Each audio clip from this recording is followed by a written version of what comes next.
Well, joining us now is the Democratic Congresswoman Nikema Williams of the state of Georgia.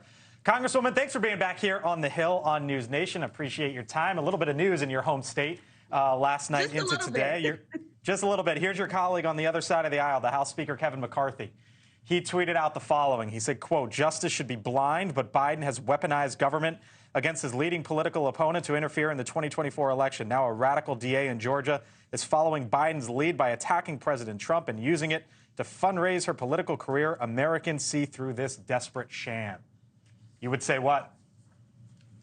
Well, first of all, let's be clear that what we are doing right here in Georgia, my district attorney, Fani Willis, is showing that no one, not even a failed former president, is above the law. And the law is going to be applied equally. Donald Trump might be able to convince some people, and Kevin McCarthy might be able to spin some words here and there in other audiences. But what we know is that no one is above the law. And here in Georgia, we take that very seriously. You know, you just described Donald. Yeah, you just described Donald Trump as a failed former president. He no doubt is a former president. Whether he was a failure or not is up to one's opinion. Well, he didn't win the election. But I think that's why. But I think that's why there are some who feel that, you know, politics is in play here. For example, you just described him as a failed former president.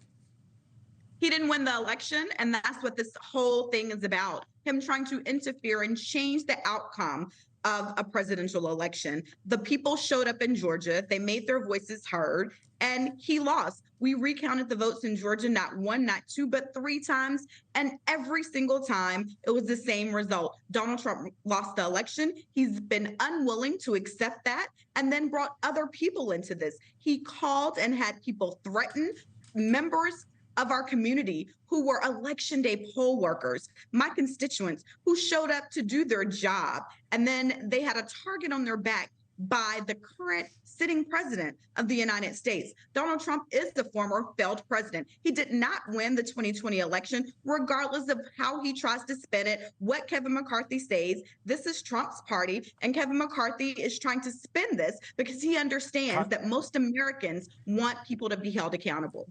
Congresswoman, you got the outcome that you wanted in 2020. Democrats won Georgia. It was the first time since 1992, the first election for Bill Clinton, that Democrats were able to flip that state from red to blue. What we have seen with indictment 1, 2, 3, and 4 since then is Donald Trump's poll numbers go up and up and up and up in the Republican primary. Are you worried, Congresswoman, that this could essentially galvanize the Republican Party around him in your state, and in 2024, flip it back red again? Well, what I will tell you is this is not about the next election cycle for me or our district attorney. This is about holding those accountable who are breaking the law. And the law will be applied equally, regardless of how that moves poll numbers, because Donald Trump broke the law, and so did his 18 co-conspirators, his lackeys, who are also named in these indictments. He broke the law, and they're going to be held accountable. We will do our job on the ground to make sure that the voters understand who is fighting for them. The Biden-Harris administration has passed transformational legislation that is literally changing lives. Democrats have delivered. We're going to remind the voters of that. But this indictment has nothing to do with the upcoming election.